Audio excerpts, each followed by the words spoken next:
Hello everyone, this is Nilesh Kumar Gupta and you are watching NG Physics classes. Well, पिछले turn पे मैंने आप लोगों को AC डायनेमो और DC डायनेमो के बारे में बताया था, उनकी पूरी संरचना, उनकी पूरी कार्य विधि, ये सारी बातें मैं आप लोगों को समझा चुका था। आज हम लोग उसी कड़ी में आगे बढ़ेंगे। अब हमारे सामने अगला क्वेश्चन है ट्रांसफार्मर। ट्रांसफार्मर से आप क्या समझते हैं तथा इसके प्रकार बताइए। अब बेटा जहां तक ट्रांसफार्मर का सवाल है, मैं आप लोगों को बता दूं, ट्रांसफार्मर भैया जो होते हैं, ये ट्रांसफार्मर जो नाम आप सुन रहे हो, ये जो वर्ड है वो इंग्लिश वर्ड है। क्लियर? हालांकि हिंदी मीडियम में भी हम लोग इसे ट्रांसफार्मर ही लिख देते हैं और ज्यादातर 99.99% इसे ट्रांसफार्मर ही बोलते हैं हिंदी मीडियम में भी। फिर भी हिंदी नाम अगर जानना चाहते हैं आप लोग, तो हिंदी नाम को हम लोग बोलते हैं परिणमित्र। क्या बोलते हैं? परिणमित्र, है ना? क्या बोलते हैं? परिणमित्र। क्लियर है बॉस? बात समझ में आ रही? क्या बोलते हैं इसे? परिणमित्र। लेकिन आप लोगों के एग्जाम में ट्रांसफार्मर ही लिख के आता है, परिणमित्र कोई यूज नहीं करता। हिंदी मीडियम वाले भी ट्रांसफार्मर ही यूज करते हैं, है ना? तो चलिए समझते हैं हम लोग परिणमित्र होता क्या है, ट्रांसफार्मर होता क्या है। ट्रांसफार्मर की ये क्वालिटी होती है बेटा कि ये करता क्या है, जैसे आपके घरों में लाइट की जरूरत होती है, लाइट की जरूरत होती है तो ट्रांसफार्मर से लाइन आती है आपके घर तक। बोलो भैया आती है कि नहीं आती, पहले ये बताओ, हाँ या ना में जवाब दो। ट्रांसफार्मर से लाइन आती है कि नहीं आती है आपके घर तक, हाँ या ना में जवाब दो।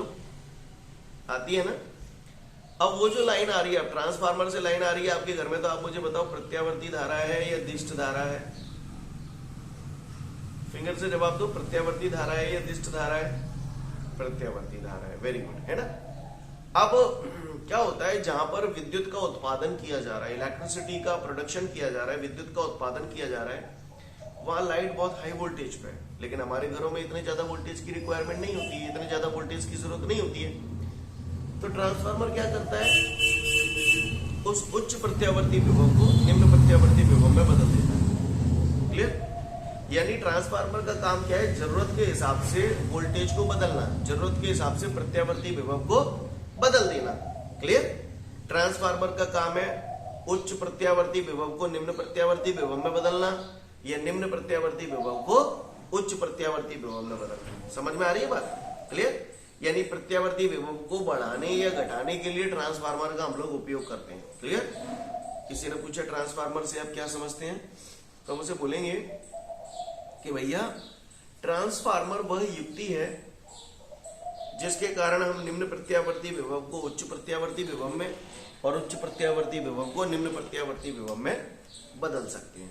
जो मैंने बोला आपको पल्ले पड़ा, ट्रांसफार्मर वह युक्ति है जिसके द्वारा हम निम्न प्रत्यावर्ती विभव को उच्च प्रत्यावर्ती विभव में बदलते हैं या उच्च प्रत्यावर्ती विभव को निम्न प्रत्यावर्ती विभव में बदलते हैं। क्लियर? समझ में आ रही है बात सभी को? कोई दिक्कत? यानी इसको जैसे उच्च को निम्न में बदलता है, यानी वोल्टेज घटा रहा है। सही बोल रहा हूं? निम्न को उच्च में बदल रहा है यानी वोल्टेज बढ़ा रहा है। तो ऐसे भी बोल सकते हैं ट्रांसफार्मर वह युक्ति है जिसके द्वारा हम प्रत्यावर्ती वोल्टेज के मान को बढ़ा या घटा सकते हैं। कहानी समझ में आई? क्लियर है? कोई दिक्कत? समझ गए सब लोग? तो ट्रांसफार्मर में अगर किसी ने पूछा ट्रांसफार्मर क्या होता है, तो हम उसे बोलेंगे भैया ट्रांसफार्मर वह युक्ति है जिसके द्वारा हम निम्न प्रत्यावर्ती विभव को उच्च प्रत्यावर्ती विभव में और उच्च प्रत्यावर्ती विभव को निम्न प्रत्यावर्ती विभव में बदल सकते हैं। क्लियर? अब ट्रांसफार्मर जब निम्न प्रत्यावर्ती विभव को उच्च प्रत्यावर्ती विभव में बदलता है और उच्च प्रत्यावर्ती विभव को निम्न प्रत्यावर्ती विभव में बदलता है, तो इस पूरे प्रोसेस में एक बात खास रहती है, आवृत्ति नहीं बदलती। आवृत्ति जितनी होती है वही रहती है। थोड़ा अगर डिटेल में जाऊं तो मैं, है ना? यानी किसी ने पूछा ट्रांसफार्मर क्या है, तो ट्रांसफार्मर वह युक्ति है जिसके कारण हम बिना आवृत्ति बदले, क्या बिना आवृत्ति बदले, निम्न प्रत्यावर्ती विभव को उच्च प्रत्यावर्ती विभव में और उच्च प्रत्यावर्ती विभव को निम्न प्रत्यावर्ती विभव में बदल सकते हैं। अब ये बिना आवृत्ति बदले अपने को समझ नहीं आया क्या होता है, तो इसके लिए थोड़ा सा धैर्य रखिएगा। आज की क्लास में आपको समझ में आएगा जैसे जैसे मैं आगे बढ़ूंगा। ठीक है? फिलहाल आप सब लोगों के दिमाग में ये बात आ चुकी है कि ट्रांसफार्मर वह युक्ति है जिसके द्वारा हम निम्न प्रत्यावर्ती विभव को उच्च प्रत्यावर्ती विभव में और उच्च प्रत्यावर्ती विभव को निम्न प्रत्यावर्ती विभव में बदलते हैं। क्लियर है बॉस? आगे बढ़ते हैं। अब बताते हैं ट्रांसफार्मर के प्रकार। तो ट्रांसफार्मर जो होते हैं भैया वो दो प्रकार के होते हैं। कितने प्रकार के होते हैं? इशारे से बताओ फटाफट जल्दी से। दो प्रकार के होते हैं। एक होता है उच्चाई ट्रांसफार्मर, ऊंचाई, और दूसरा होता है अपचाई ट्रांसफार्मर। क्या क्या नाम बोले, बोलो एक बार जरा। उच्चाई ट्रांसफार्मर और अपचाई ट्रांसफार्मर, फिर से बोलो क्या नाम बोले। हाँ वेरी गुड, सही बोला आप लोगों ने, उच्चाई ट्रांसफार्मर और अपचाई ट्रांसफार्मर। जैसा कि इनके नाम में खो जाओ थोड़ा सा। उच्चाई क्या समझ में आ रहा है, उच्च कर देने वाला, है ना। अपचाई, अपचाई ये सुना लो, कछु पचाएगो, यानी समझ रहे ना, चूतिया बनती है पर काम बनता है। उच्चाई ट्रांसफार्मर किसी चीज को उच्च कर देता है, और अपचाई किसी चीज को क्या कर देगा, लुच्च कर देगा, कम कर देगा। कहानी समझ में आ रही है मेरी बात। अब आप ही बताओ, अगर आपका आंसर उच्चाई ट्रांसफार्मर हो तो आप एक उंगली दिखा देना, अगर आपका आंसर अपचाई ट्रांसफार्मर हो तो मुझे 2 उंगली दिखा देना, ठीक है। अबे बाद में दिखाइए उंगली, पहले मैं बोल तो लन दो, क्वेश्चन तो बोल लन दो। परिभाषा बोल रहा हूं, ध्यान से सुनिएगा। ट्रांसफार्मर 2 प्रकार के होते हैं, एक होता है उच्चाई ट्रांसफार्मर, एक होता है अपचाई ट्रांसफार्मर। अब मैं आपको दोनों में से किसी एक की परिभाषा बोल रहा हूं, अब किसकी है वो आप बताना, ठीक है। वह ट्रांसफार्मर जो निम्न प्रत्यावर्ती विभव को उच्च प्रत्यावर्ती विभव में बदलता है। हाँ समझ गए, उच्च, क्लियर। क्योंकि ये क्या कर रहा है, निम्न को उच्च में कर रहा है, तो उच्चाई, तो लुच्चाई क्या करेगा, लुच्चाई यानी अपचाई, है ना। अपचाई क्या करेगा, उच्च प्रत्यावर्ती विभव को निम्न प्रत्यावर्ती विभव में बदलता है। कहानी समझ में आ गई, हो गया खेल, क्लियर। तो किसी ने भी पूछा ट्रांसफार्मर से आप क्या समझते हैं, तो भैया ट्रांसफार्मर वही युक्ति है जिसके द्वारा हम निम्न प्रत्यावर्ती विभव को उच्च प्रत्यावर्ती विभव में बदलते हैं, या फिर उच्च प्रत्यावर्ती विभव को निम्न प्रत्यावर्ती विभव में बदलते हैं। ये 2 प्रकार का होता है, एक होता है उच्चाई ट्रांसफार्मर, एक होता है अपचाई ट्रांसफार्मर। नंबर 1 उच्चाई ट्रांसफार्मर, वह ट्रांसफार्मर जो निम्न प्रत्यावर्ती विभव को उच्च प्रत्यावर्ती विभव में बदलता है, उच्चाई ट्रांसफार्मर कहलाता है। और वह ट्रांसफार्मर जो उच्च प्रत्यावर्ती विभव को निम्न प्रत्यावर्ती विभव में बदलता है, अपचाई ट्रांसफार्मर कहलाता है। कहानी समझ में आ गई बेटा सभी को, सीन क्लियर है। सुनते जाओ, अभी खत्म नहीं हुआ, ठीक है। इतनी बात समझ में आ गई सभी को, आगे बढ़ते हैं। आगे की बात करता हूं, सोच समझ के जवाब देना, मुझे कुछ पुराना बता दो जरा, ध्यान से सुनिएगा। अगर आपका आंसर स्वप्रेरण हो तो 1 उंगली दिखा देना, और अगर आपका आंसर अन्योन्य प्रेरण हो तो 2 उंगली दिखा देना, ठीक है। क्वेश्चन सुने, प्राथमिक कुंडली में धारा के मान में परिवर्तन करने पर उसकी पास रखी दूसरी कुंडली में प्रेरित विद्युत वाहक का उत्पन्न हो जाना, वेरी गुड, अन्योन्य प्रेरण कहलाता है। सही बोला आपने, 2 फिंगर दिखा के अन्योन्य प्रेरण कहलाता है। आप सब जानते हो ना, आप सब जानकार हो, आप सब जानकार हो, है ना। तो आइए देखते हैं ट्रांसफार्मर की संरचना। ट्रांसफार्मर, जैसे आदमी की संरचना की बात करूं तो आदमी 2 हाथ, 1 नाक, 1 मुंह, 2 टांग, है ना, इनसे ही तो मिलकर बना है। सही बोल रहा हूं ना पाठक जी, क्लियर, ओके, अच्छी बात है। तो देखिए ट्रांसफार्मर की संरचना, ट्रांसफार्मर में क्या क्या होता है, हम सभी लोग ध्यान से देखेंगे बबुआ। सबसे पहले तो मैं ट्रांसफार्मर का थोड़ा कठिन सा चित्र बना रहा हूं, फिर मैं इसके सरल से चित्र बनाऊंगा, ठीक है। ट्रांसफार्मर में होता क्या क्या बेटा, ट्रांसफार्मर में होती है एक पटलित नरम लोहे की क्रूड। क्या होती है बेटा, पटलित नरम लोहे की क्रूड। ये मैंने पटलित नरम लोहे की क्रूड बनाई है, समझने की कोशिश करना इस चित्र को थोड़ा सा। ये पटलित नरम लोहे की क्रूड है, ये समझ में आ रहा है। ये क्या है, ये पटलित नरम लोहे की क्रोट है, इसका मतलब ये पतली पतली धातु की पत्तियां हैं, पत्ती और बत्ती, पत्ती और बत्ती, पत्ती और बत्ती, बीच में पेंट और वार्निश का मैंने लेयर लगा दिया है। इसे हम लोग बोलते हैं पटलित नरम लोहे की क्रोट। पढ़ा था आपने पिछले चैप्टर में भी, अगर आपको याद हो तो। बेटा ये पटलित नरम लोहे की क्रोट रखी है।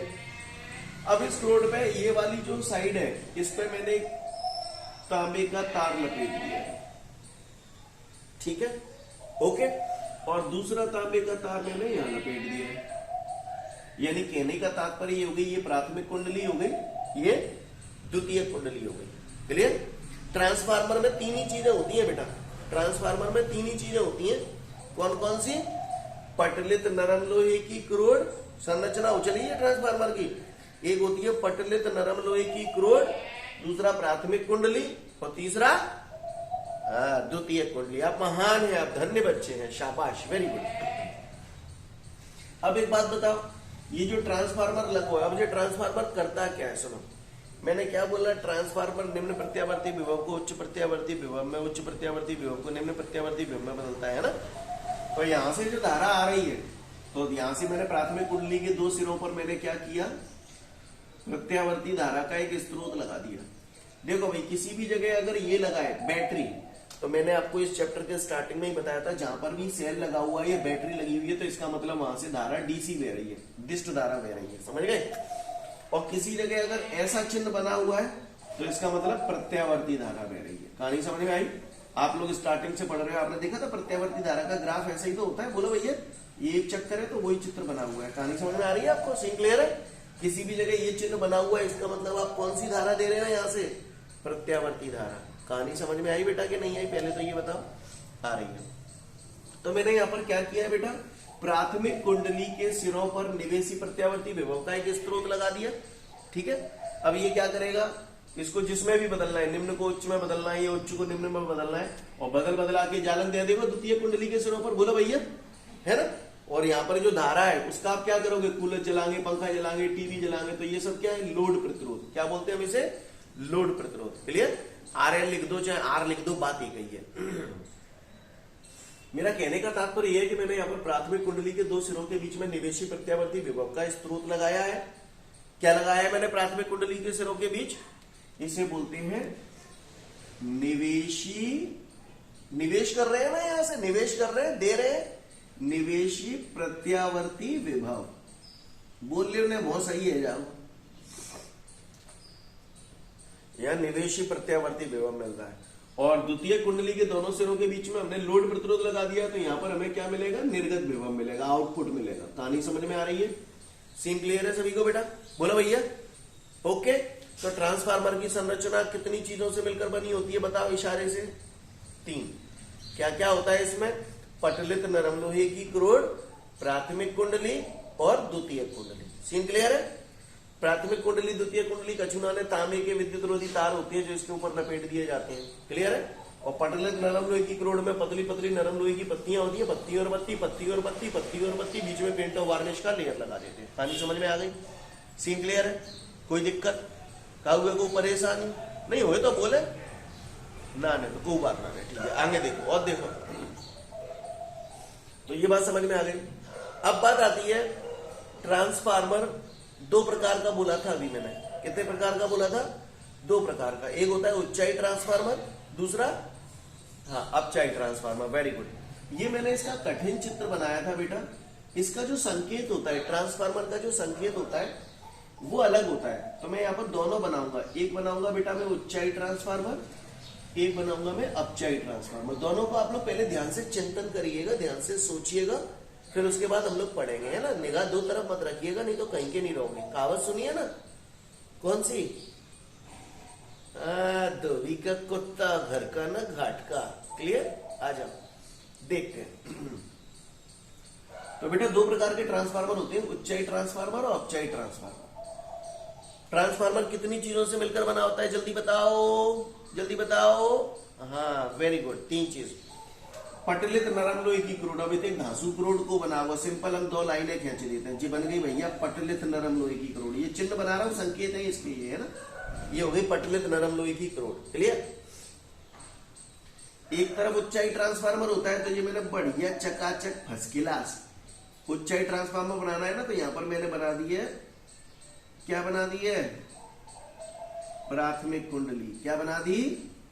प्राथमिक कुंडली। कहानी क्लियर है? सीन क्लियर है? ये क्या बन गई बेटा? प्राथमिक कुंडली। दिख रही है सबको? बोलो भैया, प्राथमिक कुंडली। सीन क्लियर है?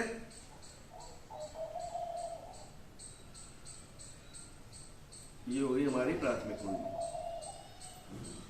और ये हो गई हमारी द्वितीय कुंडली। ये बन गया उच्चाई ट्रांसफार्मर। क्या बन गया बेटा? ये उच्चाई ट्रांसफार्मर, है ना। क्या बन गया? ये उच्चाई ट्रांसफार्मर। अब इस उच्चाई ट्रांसफार्मर को मैं ध्यान से देखूं, ध्यान से सुनिएगा। एक पॉइंट आपको समझ में आ गया है, उच्चाई ट्रांसफार्मर निम्न प्रत्यावर्ती विभव को उच्च प्रत्यावर्ती विभव में बदलता है। क्लियर है? दूसरी बात, ऊंचाई, ऊंचाई कछु चीज ऊंची है रही है, बढ़ रही है ना। प्राथमिक कुंडली में फेरों की संख्या देखो और इसमें फेरों की संख्या देखो, किस में ज्यादा है, प्राथमिक में या द्वितीयक में? द्वितीयक में ज्यादा है, तो इसे कैसे बोलेंगे? ऊंचाई ट्रांसफार्मर में द्वितीयक कुंडली में फेरों की संख्या प्राथमिक कुंडली में फेरों की संख्या से अधिक होती है। चाहे ऐसे बोल दो, ऊंचाई ट्रांसफार्मर में प्राथमिक कुंडली में फेरों की संख्या कम और द्वितीय कुंडली में फेरों की संख्या अधिक होती है। बात ही कही है, बोलने का अंदाज अलग अलग है। या फिर ऐसे भी बोल सकते हो, ऊंचाई ट्रांसफार्मर में प्राथमिक कुंडली में फेरों की संख्या द्वितीय कुंडली की अपेक्षा कम होती है। कहानी क्लियर है बेटा? कोई दिक्कत? ऊंचाई ट्रांसफार्मर के 2 पॉइंट क्लियर हो गए। पहला, विभव क्या करता है, बढ़ाता है या घटाता है? ऊंचाई तो विभव बढ़ा रहा है, ऊंचाई है तो फेरों की संख्या बढ़ा रहा है ना? फेरों की संख्या भी बढ़ रही है, द्वितीय में बढ़ रही है प्राथमिक की अपेक्षा, है ना? और सुनो, मोए जो 2 कुंडलियां हैं, 2 उलंग को वजन बराबर करना है, तो कौन सो तार मोटो लऊं और कौन सो पतलो लऊं? अगर वजन बराबर करना है तो चूतिया पंथी पर काम हो जाता है। प्राथमिक को या द्वितीय को? है प्राथमिक को। समझिए, जहां में पीरक हमें तो जाता है मोटो ले लेंगे या पतलो ले लेंगे तो वजन बराबर है जाओ। यानी कहने का तात्पर्य ये है कि ऊंचाई ट्रांसफार्मर में प्राथमिक कुंडली का तार मोटा होता है, द्वितीय कुंडली का तार पतला होता है। क्लियर है? कहानी समझ में आ रही है? आप देख रहे हो, मैंने इसकी मोटाई थोड़ी सी ज्यादा बनाई है, इसकी कम बनाई है। समझ में आ रही है? चित्रों में ये चीजें शो होनी चाहिए। क्लियर है? काहुए को परेशानी? हाँ, उच्चाई ट्रांसफार्मर में प्राथमिक कुंडली का तार द्वितीय कुंडली के तार की अपेक्षा मोटा होता है। ये ऐसे बोल दो, उच्चाई ट्रांसफार्मर में द्वितीय कुंडली का तार प्राथमिक कुंडली के तार की अपेक्षा पतला होता है। बात ही कही है, बात ही कही है, कहने का अंदाज अलग अलग है। बोलो भैया, अच्छी बात है। अगर एक बात समझ गए तो फिर बात ही का ही।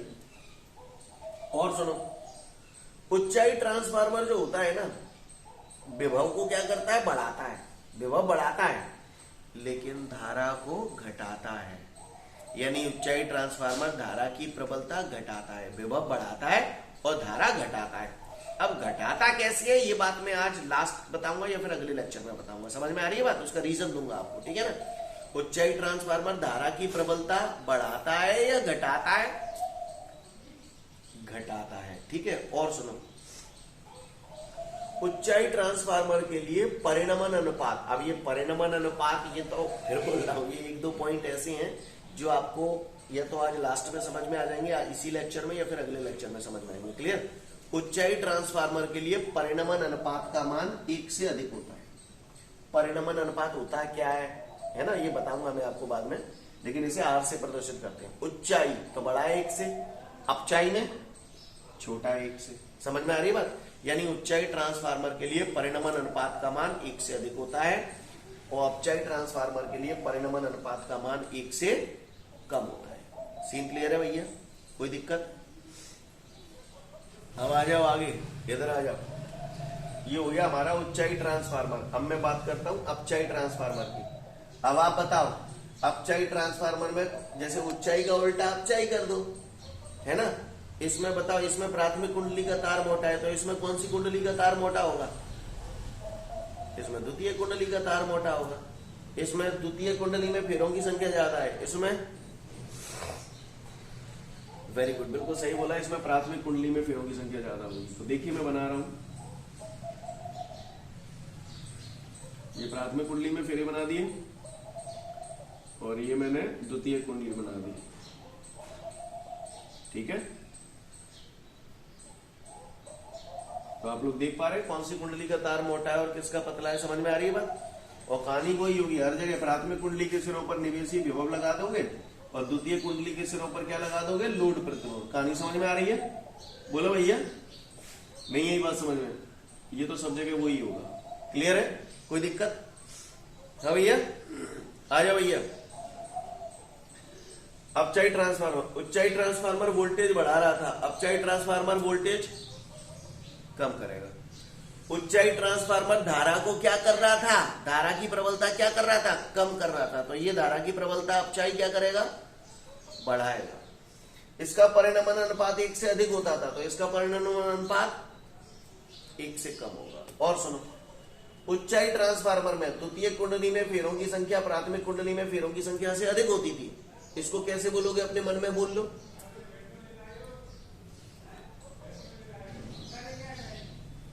Very good. अपचायी ट्रांसफार्मर में प्राथमिक कुंडली में फेरों की संख्या द्वितीय कुंडली में फेरों की संख्या की अपेक्षा अधिक होती है ना। इसमें प्राथमिक कुंडली का तार मोटा लेते हैं, इसमें द्वितीय कुंडली का तार मोटा लेते हैं। ये ऐसे बोल दो, इसमें प्राथमिक कुंडली का तार द्वितीय कुंडली के तार की अपेक्षा मोटा होता है, इसमें द्वितीय कुंडली का तार प्राथमिक कुंडली के तार की अपेक्षा मोटा होता है। कहानी क्लियर है बेटा सभी लोगों को? कोई दिक्कत?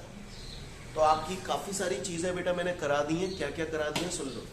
आपकी ट्रांसफार्मर की परिभाषा क्लियर होगी, आपके ट्रांसफार्मर के प्रकार क्लियर हो गए, आपकी ट्रांसफार्मर की संरचना क्लियर हो गई, और आपका अंतर क्लियर हो गया उच्चाई ट्रांसफार्मर और अपचायी ट्रांसफार्मर में अंतर। सीन क्लियर है? अब हम इन्हें एक एक करके पढ़ेंगे। मैंने 5-7 मिनट का टाइम दिया, तसल्ली से पढ़ लो। क्लियर है? समझ में आ रही है बात? Go through it. अब ध्यान से सुनिएगा, इसमें लिसन, सब लोग ध्यान से सुनो बेटा। मैंने पढ़ा था कि भैया प्राथमिक कुंडली में धारा के मान में परिवर्तन कर दोगे तो द्वितीय कुंडली में प्रेरित विद्युत भाग बोलो प्रेरित धाराएं पैदा हो जाती है। सही बोल रहा? सही बोल रहा ना? इस घटना को अन्योन्य प्रेरण की घटना कहते हैं। यहाँ पे 2-2 कुंडलियां है बेटा, ट्रांसफार्मर में 2-2 कुंडलियां है, तो इसका मतलब क्या हुआ? ट्रांसफार्मर अन्योन्य प्रेरण की घटना पर आधारित है। बोलो भैया, ट्रांसफार्मर अन्योन्य प्रेरण की घटना पर आधारित है। कोई दिक्कत? अच्छा, करते क्या है इसमें? प्राथमिक कुंडली में धारा के मान में परिवर्तन करो तो द्वितीय कुंडली में प्रेरित विद्युत भाग प्रेरित धारा पैदा होगी। प्राथमिक कुंडली में धारा के मान में परिवर्तन करो, प्राथमिक कुंडली में धारा के मान में परिवर्तन करो तो धारा के मान में परिवर्तन करने के लिए कौन सी धारा लगेगी? प्रत्यावर्ती धारा या दिष्ट धारा? क्योंकि हमें मालूम है वह धारा जिसका परिमाण और दिशा समय के साथ बदलती है उसे प्रत्यावर्ती धारा कहते हैं। तो मेरे लिए ट्रांसफार्मर में कौन सी धारा उपयोगी हुई? प्रत्यावर्ती धारा या दिष्ट धारा? प्रत्यावर्ती। इसीलिए बोला गया था, आपको याद है प्रत्यावर्ती, आपने सॉरी क्या बोलते हैं, हाँ, प्रत्यावर्ती धारा और दिष्ट धारा में अंतर पड़ा था। वहां पर एक पॉइंट लिखाया था कि प्रत्यावर्ती धारा, ट्रांसफार्मर जो होते हैं प्रत्यावर्ती धारा के साथ काम करते हैं, एसी पे काम करते हैं, डीसी पे काम नहीं करते। तो क्यों कर रहे हैं एसी पे काम? समझ में आ रही है बात? क्योंकि जहां में धारा में परिवर्तन जब तक होगा नहीं तब तक चुंबकीय फ्लक्स में परिवर्तन नहीं होगा, चुंबकीय फ्लक्स में परिवर्तन नहीं होगा तो प्रेरित धारा पैदा नहीं होगी। तो हमें धारा में परिवर्तन करना जरूरी है, इसलिए हम लोग यहाँ पर प्रत्यावर्ती धारा का इस्तेमाल करते हैं। समझ में आई बात? यानी ट्रांसफार्मर एसी पे काम करते हैं, डीसी पे काम नहीं करते। तो जो रामायण मैंने बोली आपको समझ में आई? किसी को कोई दिक्कत? बढ़ूं आगे? चलिए, तो यहां तक सबने पढ़ लिया होगा। इसमें हमने अभी तक देखा कि ट्रांसफार्मर की परिभाषा क्या है, ट्रांसफार्मर के हमने प्रकार देखे, हमने उच्चाई अपचाई ट्रांसफार्मर में अंतर देखा, हमने ट्रांसफार्मर की संरचना पढ़ी। सही बोल रहा हूं? अब हम आते हैं ट्रांसफार्मर का सिद्धांत और कार्यविधि, है ना। तो गौर से देखिएगा सभी लोग। आप लोग यहाँ पर क्या कर रहे हो? प्राथमिक कुंडली के सिरों पर निवेशी प्रत्यावर्ती विभव लगा रहे हो और द्वितीय कुंडली के सिरों पर निर्गत विभव प्राप्त हो रहा है। यही तो कर रहे हो आप? बोलो भैया, है ना। प्राथमिक कुंडली में धारा के मान में परिवर्तन करते हैं तो इसकी वजह से दूसरी कुंडली से संबंधित चुंबकीय फ्लक्स के मान में परिवर्तन होता है, जिससे उसके अंदर प्रेरित विद्युत भाग प्रेरित धारा पैदा हो जाती है। वही अन्योन्य प्रेरण वाली घटना। सीन क्लियर है सभी को? किसी को कोई दिक्कत? बोलो भैया, अच्छी बात है। अगर ये सब बातें आप लोग समझ रहे हो तो फिर गौर से देखिएगा सब लोग ध्यान से ऑन द बोर्ड। अगर ये सब बातें समझ में आ गई हैं आपको तो फिर देखिए, इसे मिटा रहा हूं मैं। हमने देखा कि हमने कुंडलियों में धारा के मान में परिवर्तन किया तो उनमें प्रेरित विद्युत भाग बोलो प्रेरित धाराएं पैदा होंगी। बोलो भैया। तो फैराडे के विद्युत चुंबकीय प्रेरण के द्वितीय नियम से, फैराडे के विद्युत चुंबकीय प्रेरण के द्वितीय नियम से, कौन से नियम से बेटा? द्वितीय नियम से। तो फैराडे के विद्युत चुंबकीय प्रेरण का द्वितीय नियम हम लोगों ने पढ़ा है, अगर आपको याद हो तो, E बराबर माइनस d∅/dt। बोलो भैया, E बराबर माइनस d∅/dt। और अगर कुंडली में फेरों की संख्या n हो तो यही सूत्र हो जाता है हमारा E बराबर माइनस n d∅/dt। तो सबसे पहले मैं बात कर रहा हूँ प्राथमिक कुंडली के लिए। तो प्राथमिक कुंडली के लिए ये सूत्र ऐसे हो जाएगा माइनस n p d∅/dt, समीकरण नंबर 1। और द्वितीय कुंडली में प्रेरित विद्युत भाग बल चाहिए तो ES, S का मतलब सेकेंडरी, E का मतलब प्राइमरी यानी प्राथमिक कुंडली, S का मतलब सेकेंडरी यानी द्वितीय कुंडली। तो द्वितीय कुंडली में प्रेरित विद्युत भाग बल ऐसे हो जाएगा माइनस NS d∅/dt। क्या ये बात समझ में आई बेटा आपको? पहले तो मुझे ये बताओ, फैराडे के विद्युत चुंबकीय प्रेरण के द्वितीय नियम से मैंने ये रामायण यहाँ पर रची है, तो आपको इसमें कोई तकलीफ है क्या? बोलो भैया, कोई तकलीफ नहीं है। आप लोग ये नोटिस कर रहे हो कि यहाँ प्राथमिक लगाया, यहाँ प्राथमिक लगाया, तो चुंबकीय फ्लक्स प्राथमिक कुंडली का क्यों नहीं लिया? द्वितीय तो चुंबकीय फ्लक्स द्वितीय कुंडली का क्यों नहीं लिया? तो यहाँ पर बेटा ये बात आप लोग अच्छे से समझ लें, यहाँ पर हम ये मान के चल रहे हैं कि प्राथमिक कुंडली में उत्पन्न होने वाला चुंबकीय फ्लक्स पूर्ण रूप से द्वितीय कुंडली से संबंधित हो रहा है। यानी समझ गए ना मेरी बात को? क्लियर? तभी तो अपन याद होगा आपने पिछले चैप्टर में प्राथमिक कुंडली के ऊपर ही द्वितीय कुंडली लपेट दिए थे, जिससे प्राथमिक कुंडली में उत्पन्न होने वाला चुंबकीय फ्लक्स पूर्ण रूप से द्वितीय कुंडली से संबंधित हो रहा था। कहानी समझ में आई आपको जो मैंने बोला? बोलो भैया। तो मैंने यहाँ 5P5S क्यों नहीं लगाया? क्योंकि मैं ये मान के चल रहा हूँ कि प्राथमिक कुंडली में उत्पन्न होने वाला चुंबकीय फ्लक्स पूर्ण रूप से द्वितीय कुंडली से संबंधित है, यानी आदर्श ट्रांसफार्मर मान के चल रहा। कहानी समझ में आई? क्लियर है? अच्छी बात है। अगर इतने ही समझ में आएगा तो फिर मैं आगे बढ़ता हूं। समीकरण दो में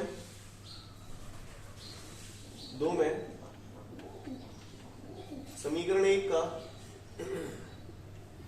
भाग देने पर, समीकरण दो में समीकरण एक का भाग दे रहा हूं, तो LHS में LHS का भाग दे दिया, ES अपॉन EP, RHS में RHS का भाग दे दिया, तो minus NS d5 upon dt minus NP d5 upon dt। मैं जो कर रहा हूं आपको बुरा तो नहीं लग रहा भैया? समझ में आ रहा है आपको? d5 अपॉन dt से d5 अपॉन dt कट जाएंगे, माइनस से माइनस कट जाएंगे। बोलो भैया बात समझ में आई? बोलो भैया। तो ये बेटा हमारा आ गया ES अपॉन EP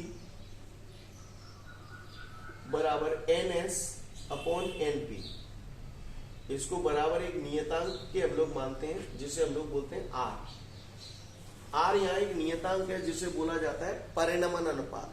क्या बोला जाता है? परिणमन अनुपात। और इंग्लिश में हम लोग इसे बोलते हैं ट्रांसफार्मर रेशो। ट्रांसफार्मर रेशो समझ में आ रही है बात? अनुपात। क्लियर? कोई पूछे परिणमन अनुपात होता क्या है, तो हम उसकी परिभाषा इस सूत्र के आधार पर बना सकते हैं। द्वितीय कुंडली में फेरों की संख्या तथा प्राथमिक कुंडली में फेरों की संख्या का अनुपात एक नियतांक होता है, जिसे परिणमन अनुपात कहते हैं। इसे अक्षर स्मॉल r से प्रदर्शित करते हैं। कहानी समझ में आई? या फिर द्वितीय कुंडली में प्रेरित विद्युत वाहक बल तथा प्राथमिक कुंडली में उत्पन्न प्रेरित विद्युत वाहक बल का अनुपात एक नियतांक होता है, जिसे परिणमन अनुपात कहते हैं। उच्चाई ट्रांसफार्मर के लिए परिणमन अनुपात का मान 1 से अधिक होता है और अपचाई ट्रांसफार्मर के लिए परिणमन अनुपात का मान 1 से कम होता है। कहानी समझ में आ रही है आपको? क्यों होता है वो मैं भी सिद्ध करके बताऊंगा आपको बाकायदा, चिंता न करें। यहां तक बात समझ में आई बेटा सभी को? अच्छा, ई क्या है? प्रेरित विद्युत वाहक बल। विद्युत वाहक बल को अपन विभवांतर भी तो बोलते हैं, तो मैं इसे ई की जगह वी भी लिख सकता हूं। तो ऐसे भी इस सूत्र को लिख सकते हैं VS अपॉन VP। कहानी समझ में आ रही है भैया कि नहीं आ रही है? बोलो भैया। काल कोई परेशानी? समझ गए?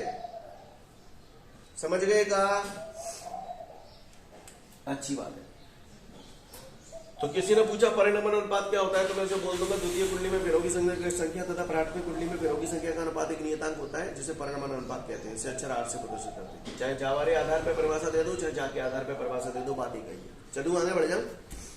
अच्छा, अगर हम यहाँ पर ये मान रहे हैं कि प्राथमिक कुंडली में जितना भी चुंबकीय फ्लक्स उत्पन्न हो रहा है वो पूरा की पूरा द्वितीय कुंडली से संबंधित हो रहा है, तो इसका मतलब हम लोग आदर्श ट्रांसफार्मर मान रहे हैं।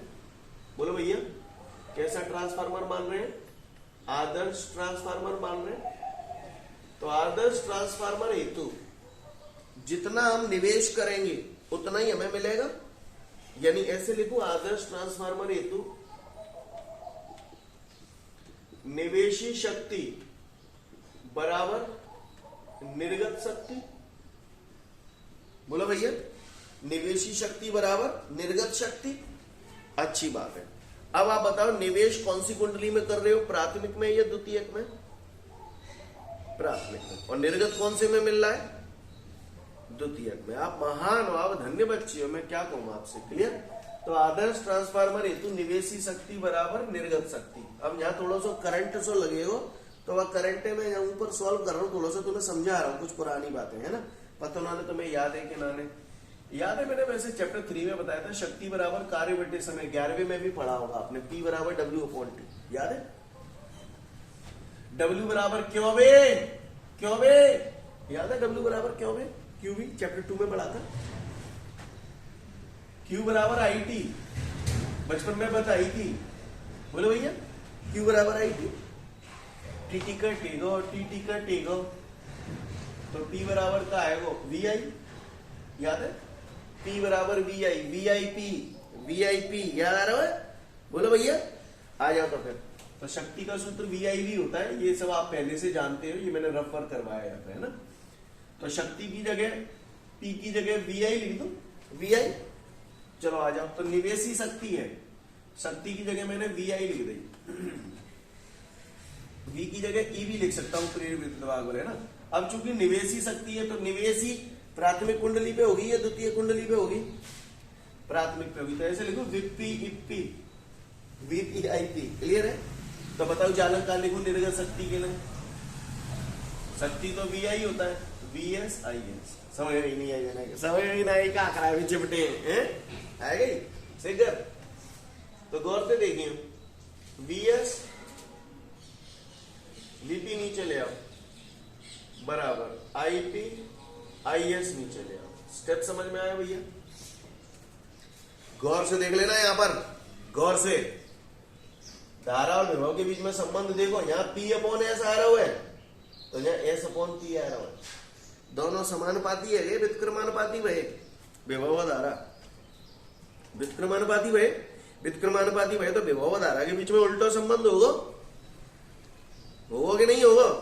तई मारे मैंने कही थी, ऊंचाई ट्रांसफार्मर विभव बढ़ाता है पर धारा घटाता है। समझ में आया वो पॉइंट? क्लियर? मैंने बोला था ना कारण बताऊंगा, समझ में आई? क्योंकि यहां से मुझे देख रहे हैं विभव धारा व्युत्क्रमानुपाती है, ये P/S आ रहा है तो ये S/P आ रहा है, तो दोनों एक दूसरे के व्युत्क्रमानुपाती है, व्युत्क्रमानुपाती है तो मतलब उल्टा संबंध है इनमें। तो ऊंचाई ट्रांसफार्मर विभव बढ़ाता है तो धारा घटाता है। नहीं यही बात समझ में? सीन क्लियर है? कोई परेशानी? आगे बढ़ जाऊं? अच्छी बात है। तो VS/VP की जगह IP/IS लिख सकता हूं, तो जो VS/VP की जगह यहाँ पे IP/IS लिख रहा हूं, तो एक और आगे एक और सूत्र इसमें मिला रहा हूं। तो देखो VS/VP बराबर ES/EP बराबर NS/NP बराबर R।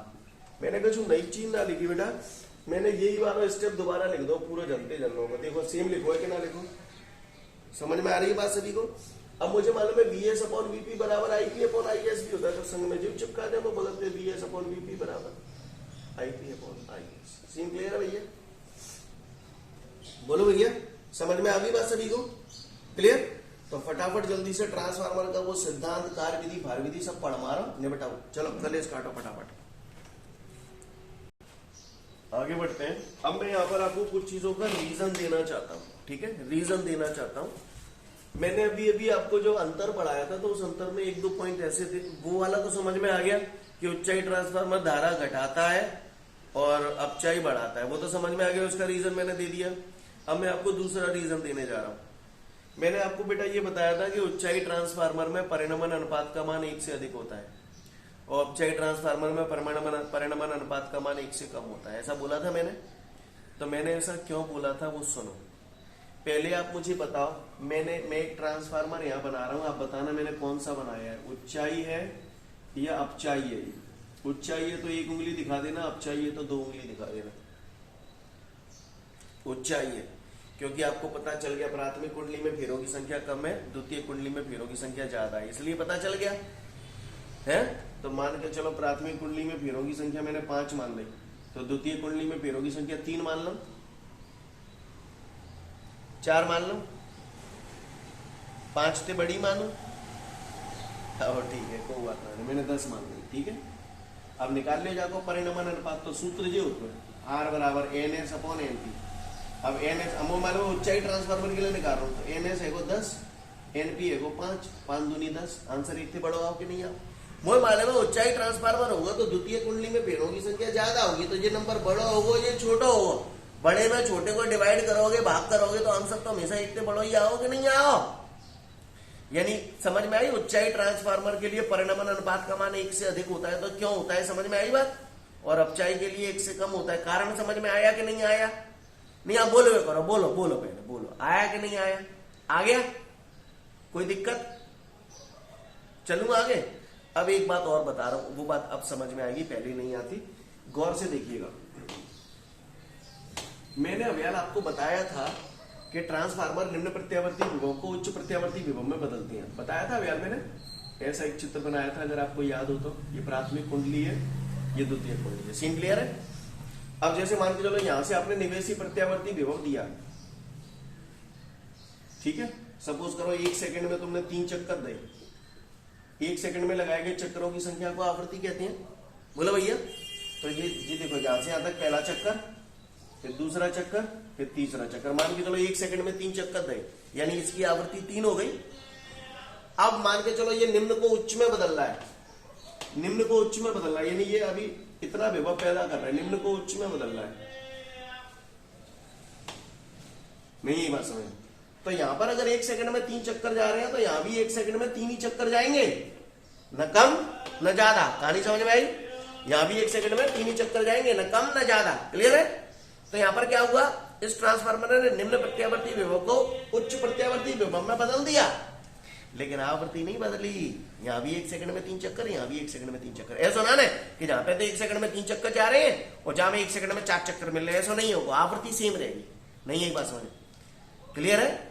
बोला भैया, कोई दिक्कत? सबको भाषा समझ में आ गई? ठीक है ना, अच्छी बात है। ओके, तो फिर आज के लिए पर्याप्त है, कल फिर मिलते हैं। Thank you everyone, have a great day to all of you guys. जय हिंद।